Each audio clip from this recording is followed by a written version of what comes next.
कि आध्यात्मिक क्या है, स्पिरिचुअल क्या है, तो ऐसा मैं चालीसा पढ़ता हूँ तो मैं एक आध्यात्मिक इंसान हूँ। आध्यात्मिक तो धार्मिक से भी बहुत, स्पिरिचुअलिटी यही तक सीमित नहीं है। स्पिरिचुअलिटी का मतलब है अपने आप को पहचानना और अपने असली पावर को जानना और हमेशा सद्भावना के साथ जीवन जीना और हमेशा लोगों के भलाई के बारे में सोचना। जब मैं लोगों से पूछता हूँ कि आध्यात्मिक क्या है, स्पिरिचुअल क्या है, तो अक्सर मेरे को जवाब में मिलता है, मैं रोज सुबह जल्दी उठता हूँ, पूजा पाठ करता हूँ, ठाकुर जी को दूध दही चढ़ाता हूँ, हमेशा पूजा पाठ में अपने आप को बिजी रखता हूँ, सुबह शाम मैं चालीसा पढ़ता हूँ, तो मैं एक आध्यात्मिक इंसान हूँ। नहीं, आप आध्यात्मिक नहीं, आप धार्मिक हो।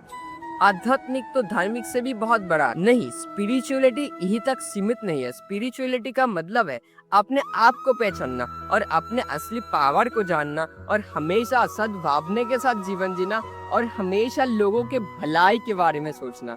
अगर आपके पास भी ये क्वालिटी है तो आप भी एक आध्यात्मिक इंसान है। मंदिर, मस्जिद जो एक धार्मिक स्थान होता है वो आपको हेल्प करता है आध्यात्मिक के साथ कनेक्ट होने का, लेकिन वो सब आध्यात्मिक नहीं है, वो धार्मिक है। आप सच्चे स्पिरिचुअल इंसान तब बनते हैं जब अपने आप को पहचानते हैं, अपने अंदर का शक्ति को आप पहचान लेते हो और डिसिप्लिन में रहते हो और हमेशा लोगों के भलाई के बारे में सोचते हो और आपके होने से किसी का भी जिंदगी में पॉजिटिव इम्पैक्ट क्रिएट होता है, तो ही आप एक अच्छा आध्यात्मिक इंसान यानी स्पिरिचुअल इंसान बनते हैं।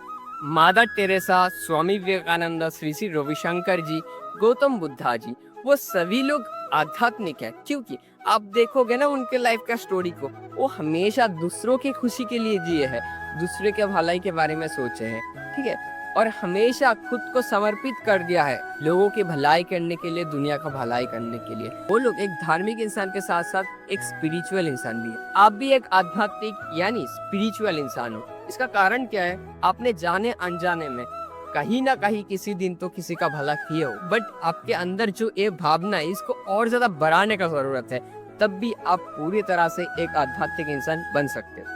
जब आप हमेशा लोगों के भलाई के बारे में सोचते हो, लोगों के भलाई करते हो, तो आप एक बहुत ही आध्यात्मिक इंसान बन जाते हो। जब आप बिना किसी स्वार्थ के किसी का मदद करते हो और किसी को हेल्प करते हो, तो ऊपर वाला आपको मल्टीप्लाई करके चीजों देता है। दुनिया गोल है, तो आप जो भी करते हो, जो भी पॉजिटिव थिंक करते हो, वो आपको मिलता है मल्टीप्लाई होके आपके जीवन में। चलिए इसको हम एक स्टोरी के साथ समझने का प्रयास करते हैं। एक छोटे से गांव में एक रवि नाम का लड़का था जो काफी हार्ड वर्किंग और काफी मेहनती, उसके साथ साथ काफी सीरियस था उसका करियर को लेके। लेकिन रवि बहुत ही काइंड था, रवि बहुत ही दयालु था एंड उसके अंदर हमेशा लोगों का मदद करने का एक जुनून बैठता था। रवि अपने एजुकेशन का खर्चा निकालने के लिए दूध बेचते थे। एक दिन रवि दूध बेचने के लिए निकल गया था और उसी दिन ही बहुत तेज और ठंडे हवा के साथ बारिश आ गया था। तो उन्होंने देखा एक इंसान ठंडे के बारे में कांप रहा था, उसके पास एक चादर भी नहीं था और रवि ये सब देख के सहन नहीं कर पा रहा था। उसके बाद रवि अपना शर्ट उनका बैग से पूरा कपड़े में दे दिया उस इंसान को ठंडे के बचने के लिए। तो एक दिन रवि एक सक्सेसफुल बिजनेसमैन भी बन चुका था, उसके लाइफ में अभी काफी ग्रोथ पोटेंशियल भी है, उसके साथ साथ उनका फैक्ट्री भी है कुछ। लेकिन एक दिन क्या हुआ, रवि का फैक्ट्री में आग लग गया था।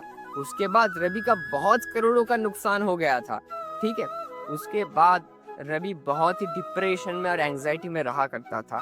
कुछ दिन बाद पता चला रवि का जो डेट था, रवि का जो लोन्स था, सभी किसी ने मिटा दिया था। रवि का सभी बैंक लोन, सभी जो डेबिट था वो पूरा क्लियर हो चुका था। लेकिन रवि को पता नहीं किसने क्लियर किया था। और रवि को उस दिन बाद ही एक लेटर मिलता है, थैंक यू बेटा उस दिन तुम्हारा चादर देने के लिए, मेरा जीवन बचाने के लिए।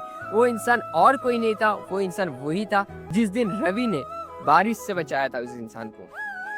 वो इंसान एक मिलियनियर था जिसका भी बहुत सारा फैक्ट्री था और रवि के साथ उन्होंने कोलैबोरेशन किया है और रवि का जिंदगी नया से स्टार्ट होता है और रवि आज करोड़ों का रेवेन्यू जनरेट करता है।